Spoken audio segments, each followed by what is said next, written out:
This is November 8th, 1984. I'm Joe Todd, and this is an interview with Mr. and Mrs. Harold Hunt. Harold S. Maybe you better put there's so many Hunts. Yeah. Whole directory full of them. You don't have any silver? I'm not kin to Mar. Mr. Hunt, where were you born? I was born near Vinita, Oklahoma, which is about 135 miles east of here. When's your birthday? 23rd of this month, What year? 1901. Born the old Cherokee Nation. No, well, yeah, Indian Territory. Yeah. Who was your father? His name was Harrison P. Hunt. And your mother? Catherine Scott Hunt. Scott. Where were your parents from? Well, we don't have any real good records. I know she was born in Eufaula, which was also in Indian Territory, and then my father moved down from, well, I think Junction City, Kansas, was about the last. Was your mother Cherokee? No Indian blood at all. No Indian. Okay. No, in fact, Eufaula's not the Cherokee Nation. That's Creek Nation. Well, it was. I know it was. Yeah, Indian Territory. Yeah. Ma'am, where were you born? Out here east of town, just about halfway between here and Coal City. May I ask your birthday? May 17, 1900. I'm older than he is. A few months. Who was your father? Well, they always called him, he was a colonel, and they always called him Colonel. It was Colonel Nathaniel C. Kenyon. And your mother? Ella Eugenie Schofield. Schofield. Where were your parents from? My father was originally from New York State. I don't remember the town. It was near Lake George. I've forgotten the name of it. And your mother? My mother was born in Illinois, Chatsworth, Illinois. Now, you mentioned your father was in the Civil War. Yes. Did he ever talk about, Oh, yes, lots. what did he tell about the Civil War? Well, he had quite an interesting experience. He was shot in the head and left for dead. And then they tried him out with whiskey to see if there was any life in him, and he survived. And then later on he was taken prisoner and was in Libby prison. And then he was traded, and then when he was discharged from the Army, why, he became the postmaster in Chatsworth, Illinois. You ever talk about any incidents about in the prison camp or any battles he was in? Well, I guess he did not so much to me as he did to my brothers, but of course he told about how they lived on hardtack and water in the prison for a while, and In pretty grim conditions. Yes, pretty grim. Of course, it's like he said that everybody was, even the Southerners were running out of food. Everybody was running out of food. So he never had any bitterness about it. Even though he was shot and he was in prison, he never had any bitterness about the war. But when it was over, it was over. Mm-hmm. How come he came to Oklahoma? Well, he came to Kansas, Cedar Spring, Kansas, and he was pretty well to do then. He's invested in the bathhouse and brick, what they call the brick block and farm and all. And then they didn't get the railroad in Cedar Springs, and he was shot again up there. He was mayor of Cedar Springs, and he and I don't know whether it was the officer in the city, went out to arrest a man, and the man shot them both, and shot him through the stomach. Well, the other man was shot through the knee, but he got, his name was Spur, he got blood poisoning and died, but Dad survived. And then, at that time, Kansas was going through a real difficult time, hard, dry. It wasn't the old grasshopper seeds that they had earlier, but they were having grasshoppers. And people just weren't able to pay for, he had an implement and coal business. They just didn't pay their bills, and he was ill, you see, for quite a while. So he just practically went broke. Well, another thing, he had cattle down here on the range. They were going to open up for a settlement. He had all these cattle and had to take them off. So all those things together, he just practically went broke. So he just came down here and took a claim, started all over again. Did he ever talk about making the land run? Well, yes. He and my mother's brother made the run down here, and I think they called it a spring wagon. Which run did he make? Was it 93? Was that the Cherokee Strip opening? 92. Was it 93 or 92? Gosh, I'm bad on Did that. he stake a claim up in this area? Well, he took the claim halfway between here and Ponca City. Okay, that'd been Cherokee Strip. The Cherokee, yes, Yeah. it's Cherokee Yeah, Strip. that was Yes, September of 93. Yes, not. Yeah. That's While he was in bad shape up there after he was shot, they thought he died. And they put out these bills wanted for the murder of Colonel N.C. Kenyon. We still have a copy of it. I think my nephew had the original, but have a copy of a big poster put out for the murder of N.C. Yeah, Kenyon. that was pretty serious to be shot in the stomach back then. Well, it was, and it was a miracle that he lived. A very strong constitution, I guess. He never would have made it. He lived to be 86 years old and had 9 children. I'm the youngest. The only one left. Yeah. Yeah, I was born when he was 62 years old. But he was just as vigorous.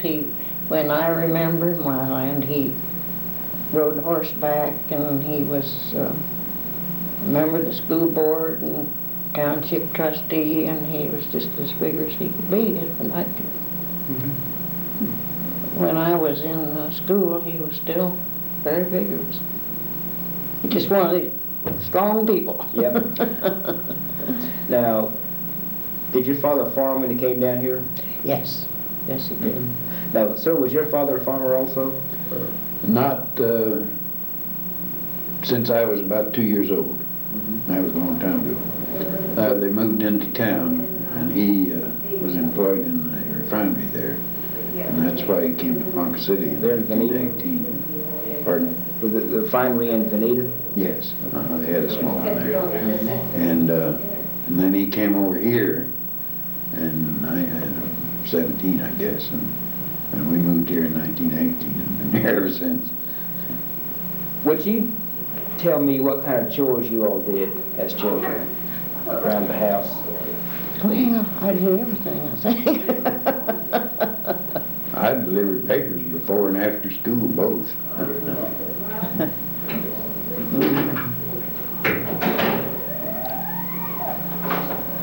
Got some of that noise.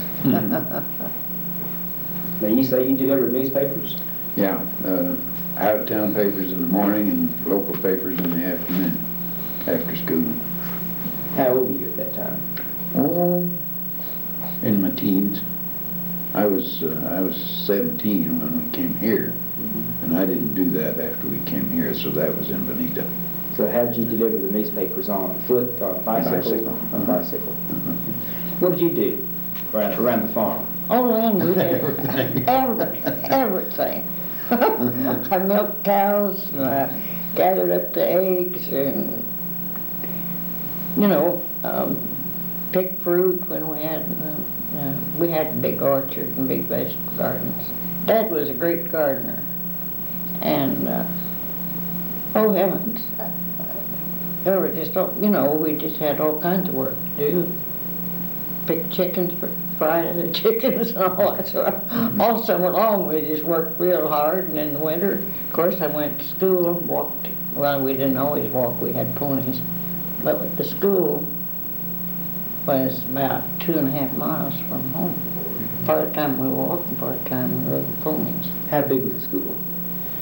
Oh, it was just a country school, I imagine. Most students we ever had were probably 25 maybe, but that was What was the name of the school? Pleasant Valley. Pleasant Valley. That was near Call City? It was halfway between here and Call. That is, it's a little closer to Call because our farm is about halfway. But all that's underwater now. It's part of Cold Lake. Call Lake. Yeah. Mhm. So where'd you start school? Where? Yes, sir. There in Vinita. Vinita. What was the name of the school? Well, it was Vinita. There was a complex there and it had grade schools and high school and gymnasium. My mother was a school teacher prior to my birth, and she taught me. So when I started school, I started in the second grade. Yeah. Because they found out I could read, and so there just wasn't any point in fooling around. Did you know Tom Buffington? The name is familiar. I can't place it. Okay, he was chief of the Cherokees, and he was from Vinita. Well, I remember his daughter, Maxine Buffington. Yeah. She was in my class, I think, or... Did you know of Marguerite Buffington? I don't believe so. That was one of his daughters also. Yeah, well, she might have been older or younger, one or the other. Mm-hmm. Okay. Tell me about the Indians around the area when you were a little girl. Well, you see, we didn't have very many Indians out there. They would come through. I presume it was the Washingers of the Co-op, the resident was Co-op. And every once in a while they would stop down on the road there near our farm. And once in a while they'd get in there if it was time for the corn to be just right, while they'd get in and pick some of the corn. But we didn't have much contact with the Indians out there. Of course, we'd see them when we came to town. And at that time, of course, there's so many of them that were wearing blankets and sitting on the curb, you know, just kind of in groups around. But really, there on the farm, we had very little contact. They were concentrated more in this area. Yeah. And that was a very common sight with the squaws with their blankets around them, sitting around and walking around. And what Indians were they? Well, the Caws and the Washington, let's see, that's, what was it? Washington was the chief, was that the Washington group? I can't tell you Was that a because tribe? we had the Poncas and the Otos down south of here. That's I guess, was there a tribe of Washingtons?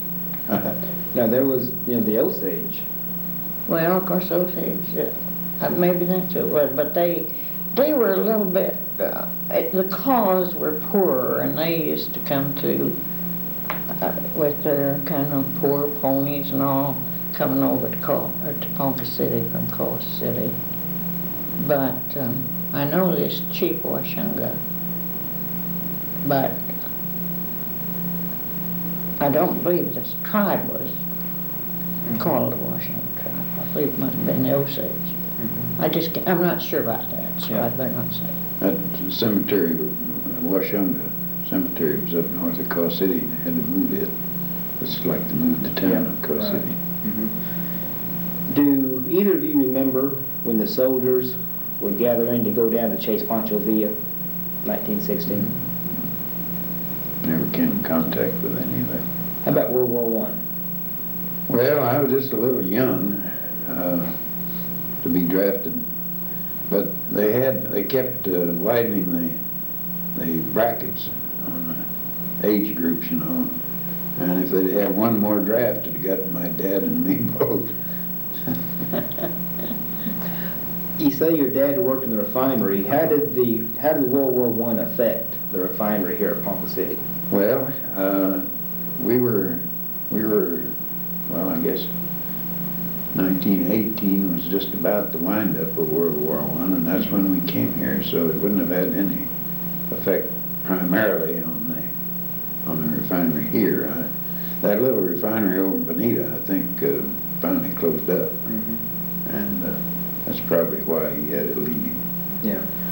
When you first came to Ponca City, how big was the town? Oh gosh, it didn't even have paved streets to speak of. I Well, remember. Main Street was paved. Yeah, as far as the railroad track. But I remember when they paved it west of the road, Grand Avenue, west of the railroad track after we moved here. How bad were the streets when it rained? The streets that weren't paved? Bad. Yeah, it's very bad. Muddy. How'd you get around them? Well, we came to town and we had a buggy, and then if Dad had to get a lot of stuff, he'd come in the lumber wagon. We had a big buggy, and then for a while I had what they call a spring wagon. And then we had two buggies. My older brothers were at the age where they wanted to go out and take their girls and all, so they had a buggy, and then we had one. And then later on, well, we had this spring wagon that we could, it was kind of like a pickup now, you know. Now, what is a spring wagon? Why is it called a spring wagon? Well, it had a seat up in front, and it seemed like I remember you could put a second seat in, but I'm not sure about that. It didn't last very long after I can remember. And then it had one longer at the back, and that's where they could, back behind this seat, they could put the groceries and all that stuff. Well, they had some springs under the body, between the body and the wheels, didn't it, and the axle. See, the lumber wagons didn't. They were just No, you didn't call it along in the lumber wagon. no springs except on the seat. The seat did have springs. And what is the difference? The lumber wagon didn't have springs. No. Okay. You just lumbered along in the lumber wagon. You get stuck in these streets when it rained up here, the streets that weren't paved? That happened very often?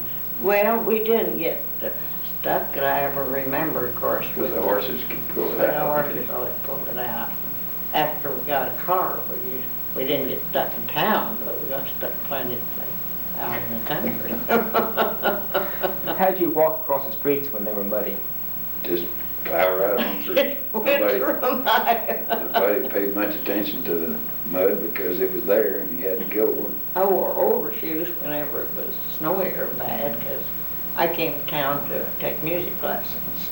All of my sisters and I all came to town to take music lessons. And, so I remember that I wore overshoes if the weather was bad. About all. So what was the name of the refinery here? What oil company was here in 1917? Marlin and the city service. Okay. I worked at city service first, Okay.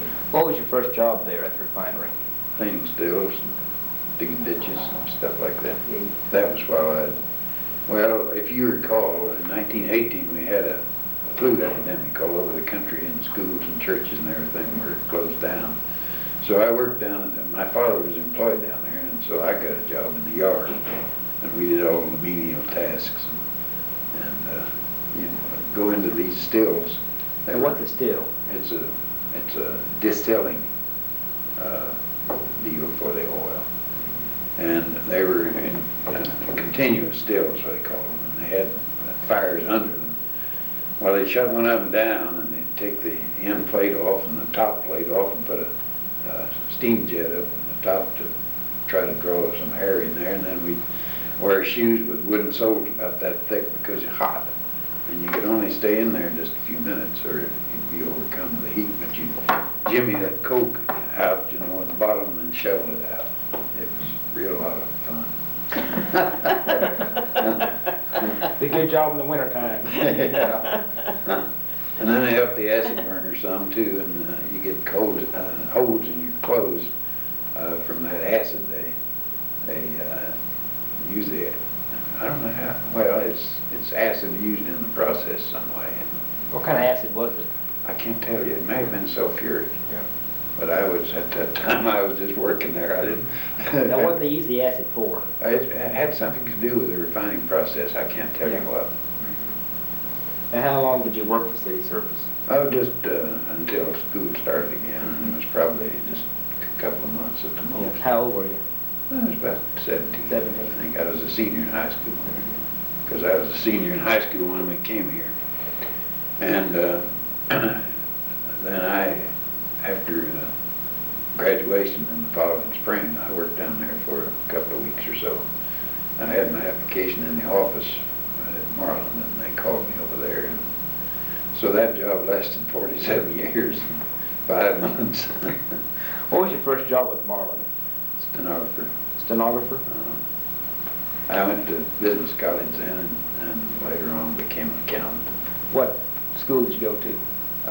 Bott Business College here in local. I'm sorry, what was the name of it? Bott, Bott. B-O-T-T.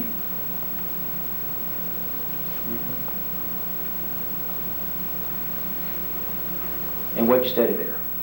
Just bookkeeping and Bookkeeping. stuff like that. And- Who was Mr. Bott? Did you know him?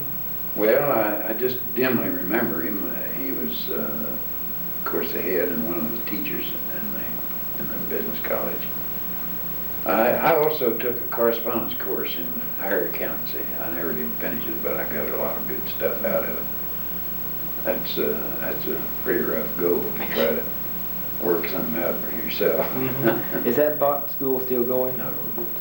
How long has it been going? Gosh, I can't even remember how long. It's been a long time. I don't know why they didn't last, because they served a very good purpose here. Hey, when you first went to work for Marlin, you were a stenographer. In what department did you? This is the drilling department, which later became the production department, and that's where I stayed. Okay, and what sort of records did you keep? All kinds of records, lease records. We had leases all over the country, and I had the ad valorem tax set up for every lease that Continental owned all over the country. It became Continental, if you know, in 1929 when the merger took place. And by that time, I had progressed to the point where I was responsible for booking that transaction, making all the vouchers and everything necessary for the combination of the two companies. What were you doing in those years? Well, I Late went, teens, early 20s. I went to what was then agriculture, down still agriculture and mechanical. A&M College. A&M College. What year? Let's see. Oh, I have to think how old. It was probably 1919. I went 17, 18, 18, 19. Went 2 years down there. What did you study? Well, I was majoring in home ec, but I was taking business too. And that's what I went into, was the business part. Was there, tell me about was there any work for the war effort at A&M? Oh, yes. What kind of work? Well, now right in the college, I don't really remember. It seemed like everybody, we were all involved in something, helping at the Red Cross or knitting scarves and doing all kinds of things. And they had a very big epidemic of flu down there. I was going to ask you, that flu hit A&M very bad? Yes, and it was amazing. Now, I don't remember for sure, but it seemed like they only lost one student. But I could be wrong about that, I'm not sure. Where'd that flu come from? What? Asian, wasn't it? Well, that's what they said. I don't know how it got here, but then... I'd heard that, some of the soldiers brought it back from Europe, Well, from the war. Well, it Could be, could... because it happened right at Yeah. the end of the war, you might say. Did you stay on campus? No, my sister was teaching in the high school there, and we stayed together. And we were there for 2 years. And Did you have an apartment or stayed in private home? well, we did light housekeeping. We had 2 rooms, I guess. Well, part-time, I think we cooked in our one room, then we got to a bigger place. Someone told me that in the early days at A&M, the women had to go into the military also. We didn't have to. ROTC? We didn't have to. At least not while I was Yeah. there. Now, maybe a Second World War, Mm-hmm. it might have, but Yeah. They didn't when I was there. I can remember in our high school before I came over here, we drilled with broomsticks over our shoulders for guns. Where was this? In Vinita. Mm-hmm.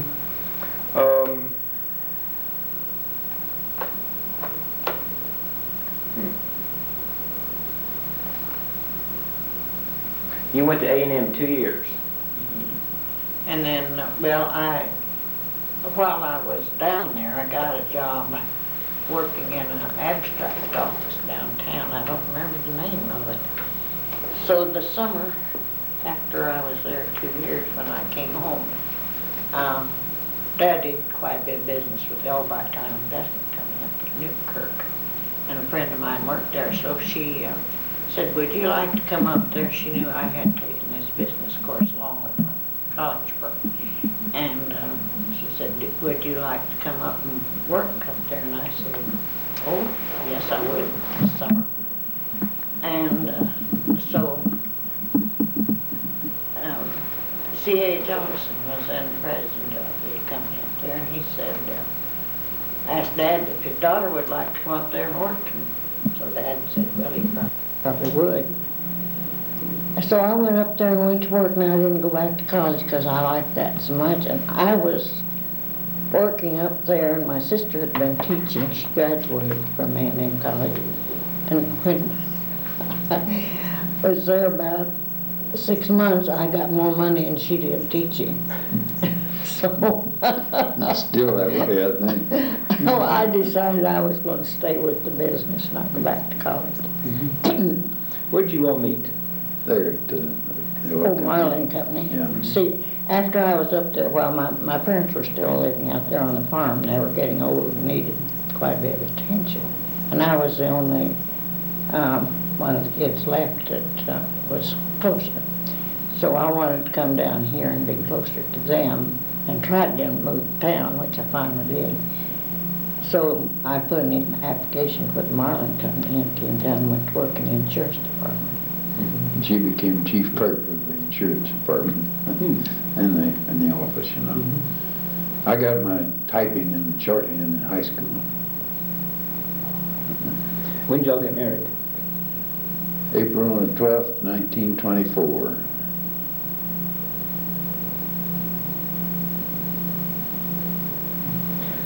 Were you all for or against the merger? Well, it didn't seem that.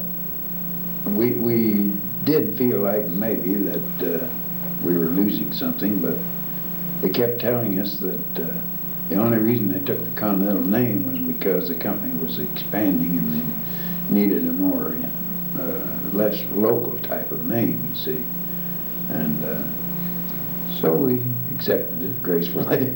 Well, we thought a lot of Marlin because he did so much for everybody.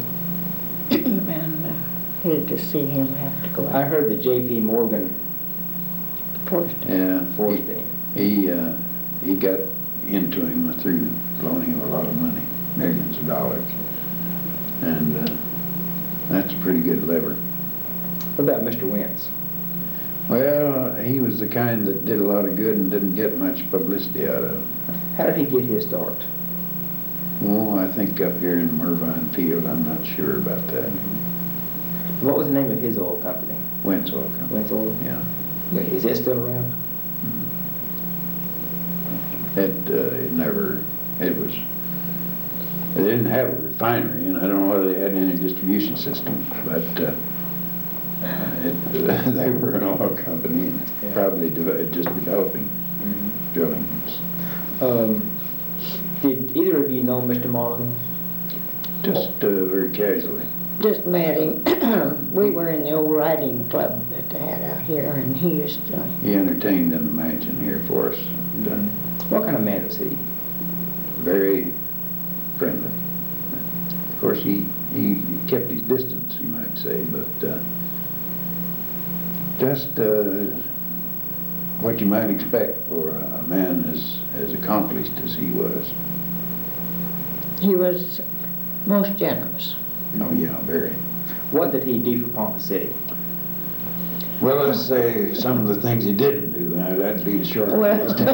Well, of course, that he had a free golf course there. Yeah.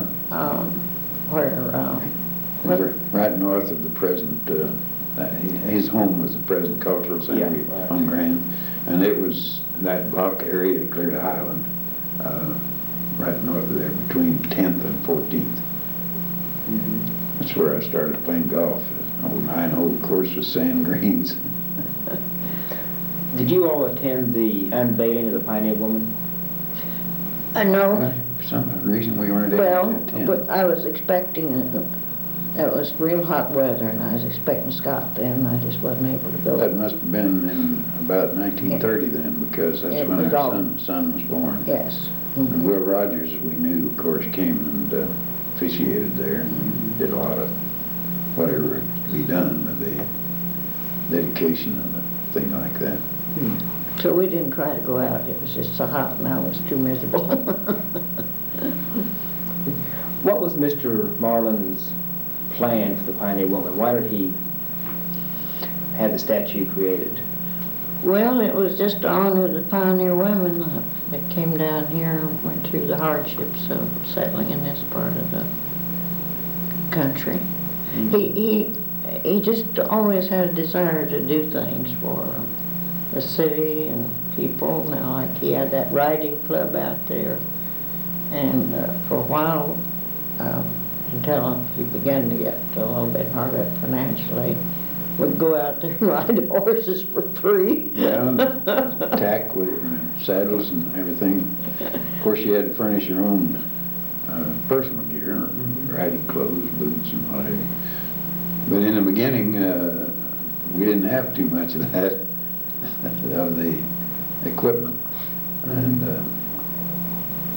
my wife's sister had a horse, and later on we had one. But I can remember there wasn't enough tack to go around sometimes on those hunts, and I'd ride a horse with just a blanket and a surcingle around it. You can develop blisters pretty quick that way, because that was rough country out there. What kind of hunts? Drags. Fox hunts. Well, occasionally we had a live fox, but usually it was what they call a drag. You'd drag a scent bag and the hounds would follow that.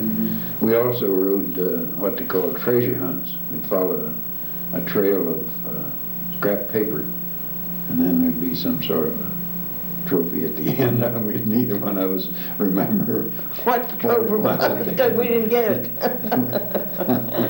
But that, you see, Lake Ponca wasn't out there. The Wentz pool and course and everything, they were out there.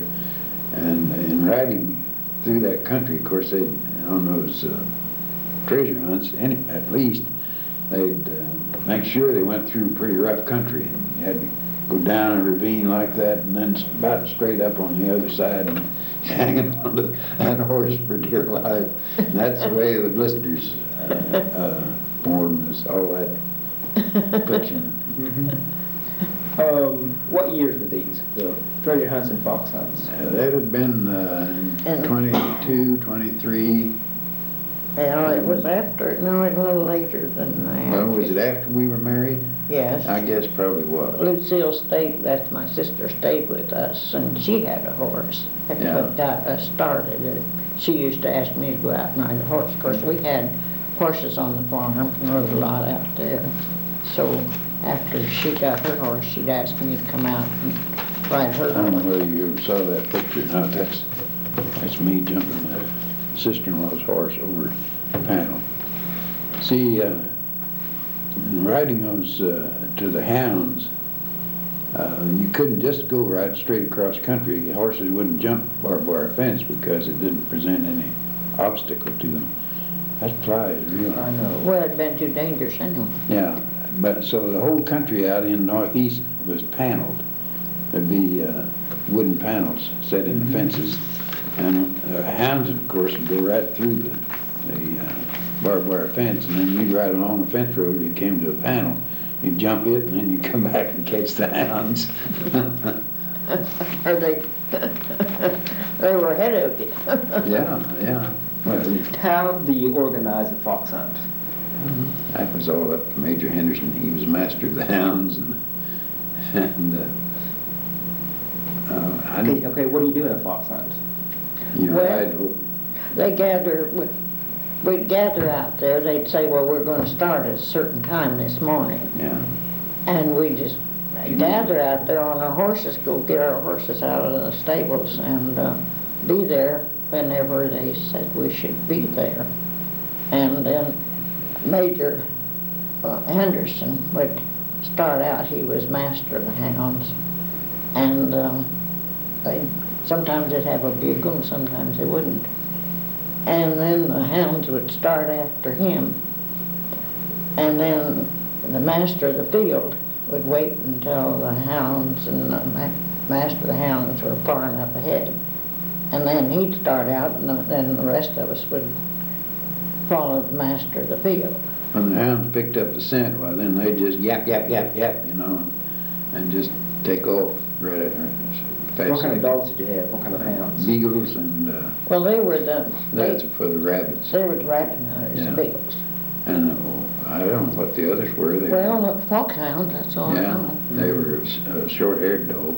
Now, how many, you say you have master of the hounds and master of the field? Yes. The master of the hounds went out leading the hounds.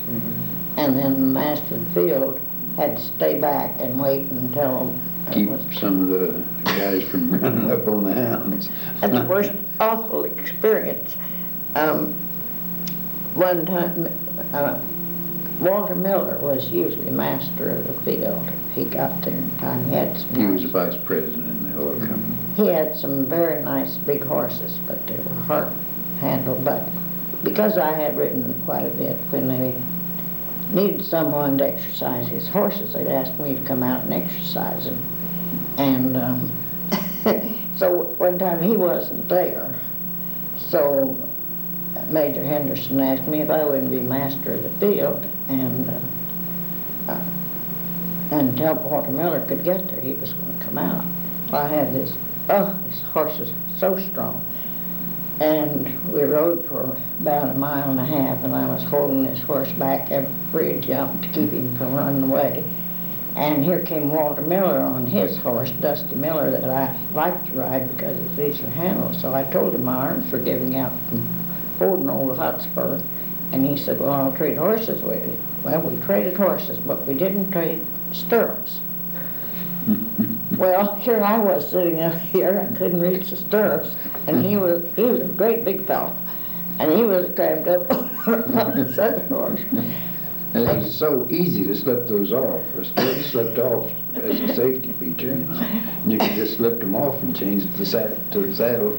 Well, anyway, they started to run then, the master of the hounds, Major Henderson, and the hounds were starting to run, so we started after them. And neither one of us could stop our horses. We ran. The worst thing you can do is run through the hounds, ride through the hounds. And both of us just rode right through the hounds, right up to the head of the field. Major Henderson had a terrible temper. And He'd cuss you out for just the drop of a hat. I thought, here I'm going to sure catch it. His face got real red, and he looked at me and he said, "You shorten those stirrups, you could stop that horse." He didn't say anything to Mr. Miller because he knew Mr. Miller was too big a man. Mr. Miller was the top man in the refinery and a vice president in the organization. She had another experience with, we acquired a thoroughbred horse, which doesn't make a good hunter because they're so fractious and high-strung, and they want to be the head of the pack. They won't let any horses be ahead of them. Well, anyway, she was riding them one day. Tell him about that. Well, what was his name? Hurricane. Hurricane. He started toward the barbed wire fence. Well, Walter, Major Henderson played a lot of polo, and he had this horse, and he gave him to us because he said, I spoiled him. Well, one of the stable boys told me that. He broke his jaw. Well, he said he broke his jaw, and another one said, well, he had some teeth out. He said he just jerk some teeth out because he couldn't stop the horse With a curb bit. with the curb bit, and he just jerked. Well, because I had ridden quite a bit, and he said, "Now I think you can work that horse down to 100." And we were going out on just a little rabbit hunt one day, and I had to ride him with a snaffle bit because his mouth was too badly cut. You know, a curb bit has two prongs coming down and gets leverage, and the snaffle doesn't have that. And everybody was, I couldn't jump him. We hadn't taught him to jump yet. Everybody was going through this panel and jumping, and his horse started for that barbed wire fence. Panel didn't mean anything to him. And I couldn't get him stopped. Well, I got up and got hold of the ring of that snaffle bit, and finally got him turned and away. Both arms on one side of his neck, pulling. Helen Woodard, she was one of what they called the whips. They had the whips that ride out on the outside. And she said, "I just closed my eyes and waited for you to go through that fence." And, I'd have just cut that horse up and no telling what it done to her. but anyway, it was quite an experience. We had a lot of experiences. Now, who handles the fox? Well, they just turned him loose. As I told you, we didn't have a live fox very often. I can remember one time when the hounds treated him, he had gone up a slanting tree and had climbed up as far as he could go in that tree, and the hounds were down, yapping down below. But usually it was just a drag. They could drag a bag. Now, is the object to kill the fox or what? Is it just capture him or? Just the riding and jumping and everything involved in the hunt. Okay. I don't think I was ever there when they caught a fox. Well, I remember that. Well, that one time, I know B. May's got what they call the brush, the tail. She must have gotten there first. I guess. I think the first person that arrives after it's in the field gets the brush, as they call it. Mm-hmm. And I know B. May's. I don't know how they killed the fox. I have no idea. I don't remember that. I never was. I wasn't there that time, but I remember she was talking about it. So. But that was a very exciting time. Something would never happen in very many people's lifetimes. Oh, let me see. How long did you work for Conoco and Marlin? 47 years. 47 years. Mm-hmm. Were you always in the bookkeeping department? Well, yeah, in the accounting department. Accounting? The drilling department started out, and that's where I started. And my job, I was hired for 2 weeks temporarily to copy well logs. That's formations and depths. And so then at the end of that time, I went ahead and I had, as I told you, the shorthand and typing instruction, and so I became a stenographer. And that lasted for a while, and then I got into the bookkeeping part of it. When they had the merger, I heard that Dan Moran came on board. How did they decide who to keep and who to fire? I can't recall anybody being fired. Oh, yes. They said he. Well, now maybe in the plant, I don't. Well, he did in the office, some of the head men, he fired a bunch of them. Well, yeah, probably the top. I remember them telling he would walk in the office early in the morning. Now, this is just a story, I don't know how true it was. And if the man in charge wasn't there, he would find out where he was and why he wasn't there. And he fired some of them that weren't there at work. And they said O'Connor was head of the purchasing department, and he walked in there one morning, and he said, "Where's Mr. O'Connor?" And the girl in the office says, "Oh, he's here." She said she thought she heard him come in. Said just then he did walk in the office, and Mr. Moran looked up and saw him, so that was all right. He got to keep his office. That's one of the stories they told. But they said if he came in and they weren't really there and doing their job, he'd fire them, but Where was he from, Mr. Dan Moran? I really don't remember. I don't know either. I've heard, but I don't remember. Did you ever hear the story about him down in the plant one day, and he saw a fellow sitting down on a box, and he went over and kicked the box out from under him, and the guy got up and just whipped the heck out of him. Turned out he wasn't an employee of the company, he was a telephone man or some other outfit. Well, they That's say a good story. Well, I they say don't- that story's been told several Yeah, times on different, I But don't think that was where true. there's so much fire, there must have been a little smoke. I don't know just what the real truth of the matter was, but they love to tell that story about Dan Moran getting beat up. I think it was kind of a myth, because someone said that that story was told about 2 or 3 other people too. Tell me about Armistice Day, the day the war ended, 1918. That's kind of a fur piece back, as they say. I can't remember much about it, can you? Well, I guess I was down Stillwater. Well, it'd been November 11th, 1918. Yeah, wasn't it? I was in Stillwater, I remember now. I was probably still working down at the plant. Oh, yes, I remember there was a lot of excitement at the college. You know, the whistles blowing and everything, but that's about all I remember. Did you have classes in Old Central? Yes, I had a history class in Old Central. What was that professor's name?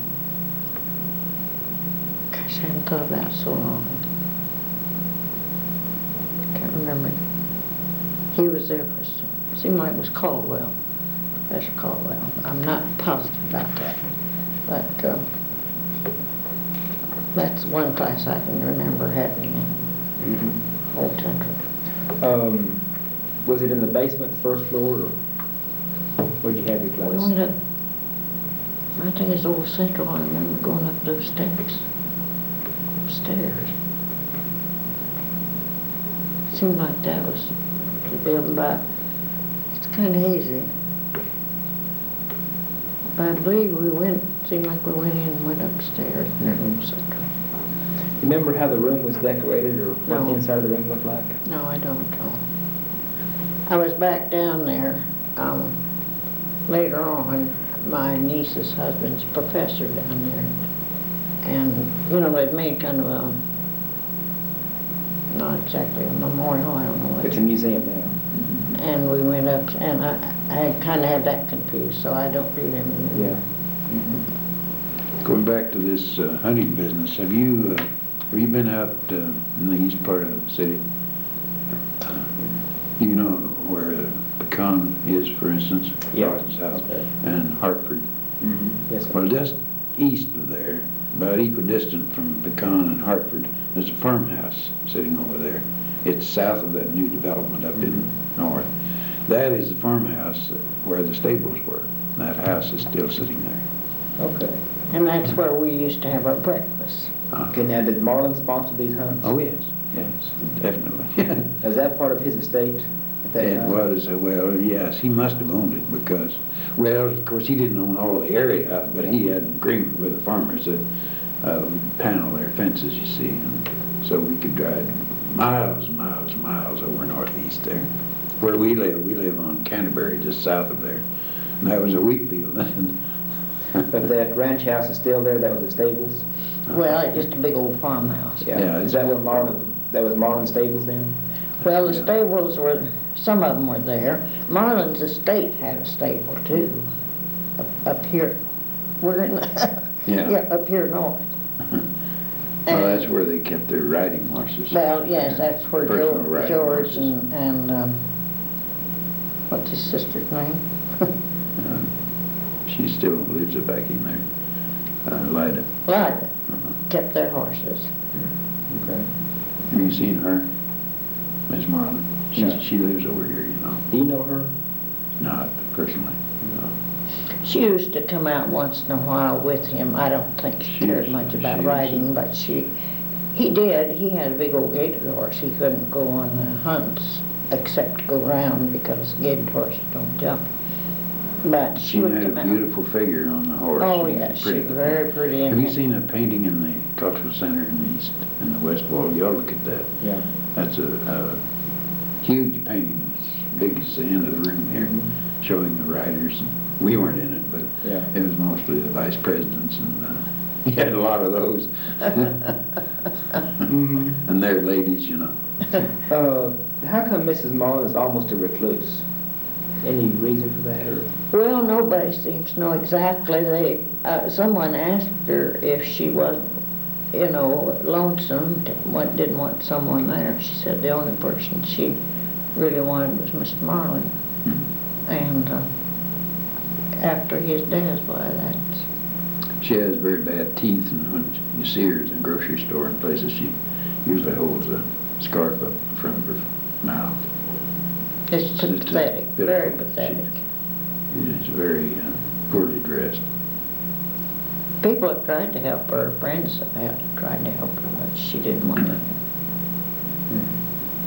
And of course, nobody knows what her income is, but everyone seems to think that it is enough if she wanted to, you know, buy better clothes and get her teeth fixed and all that, but sad, Very sad. because she was a beautiful girl.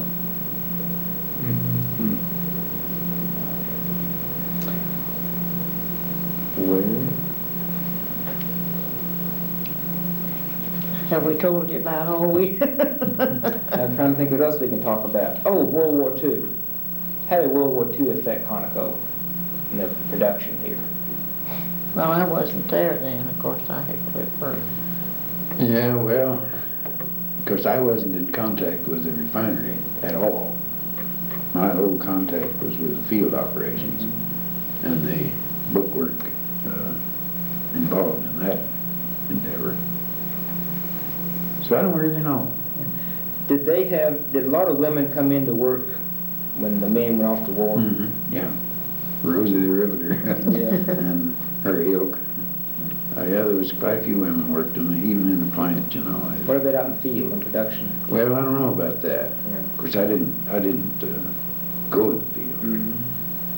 But I doubt if there were very many women that worked in the field. But there was quite a few in the plant. Was there a big celebration here when the war ended on VJ Day? Oh, yes. I'm Lots sure of- there was. I just don't happen to remember. Do you remember that day? Yes, I remember it so well because my brother was on Iwo Jima.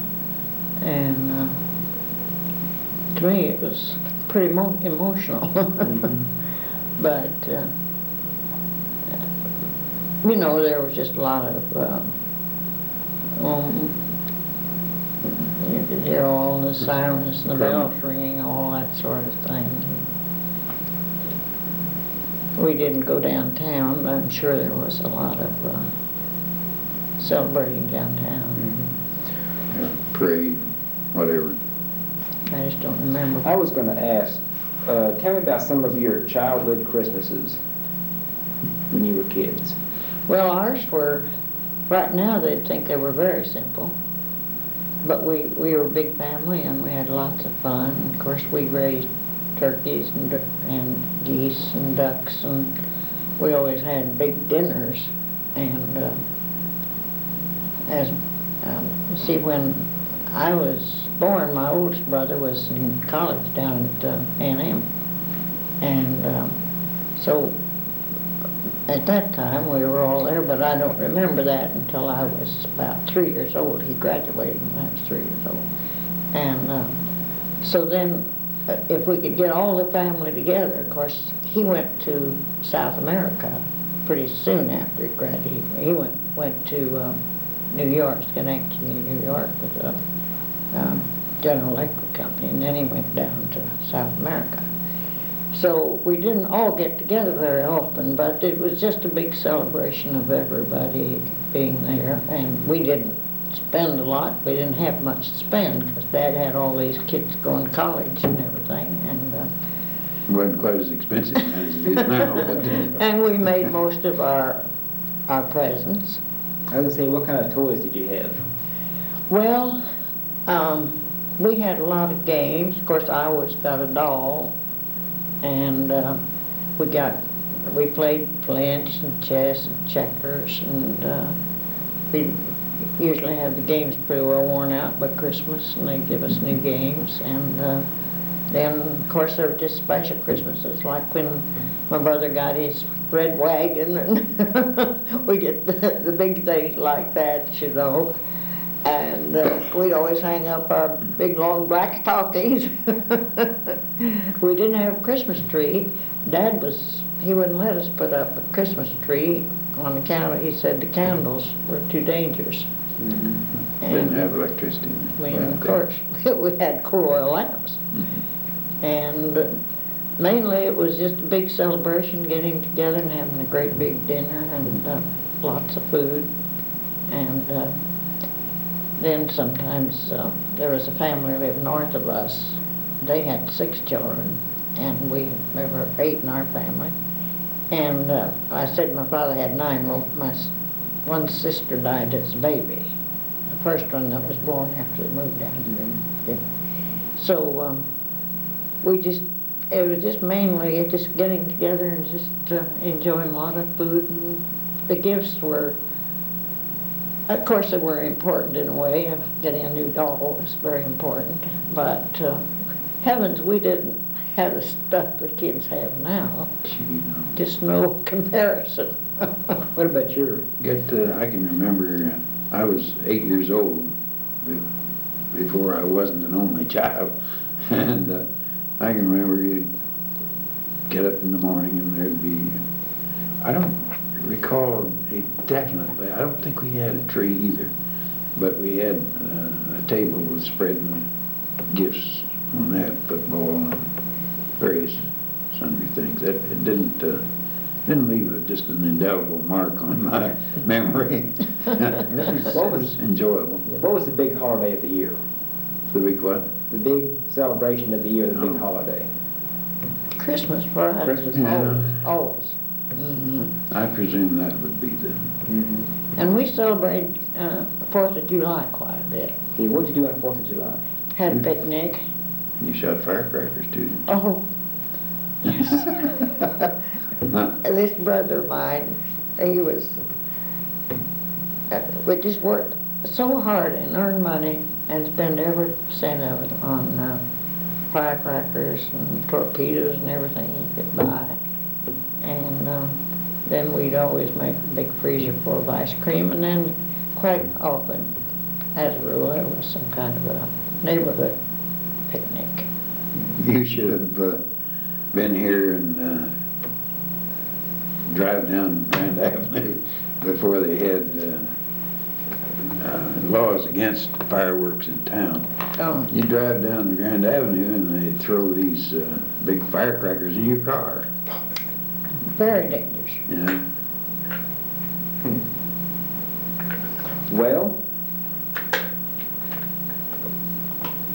I think we've covered everything. Anything else you want to talk about? Well, we didn't know exactly what you had in mind, what you wanted to talk about, so we just made it sort of general, covering the whole area, the whole...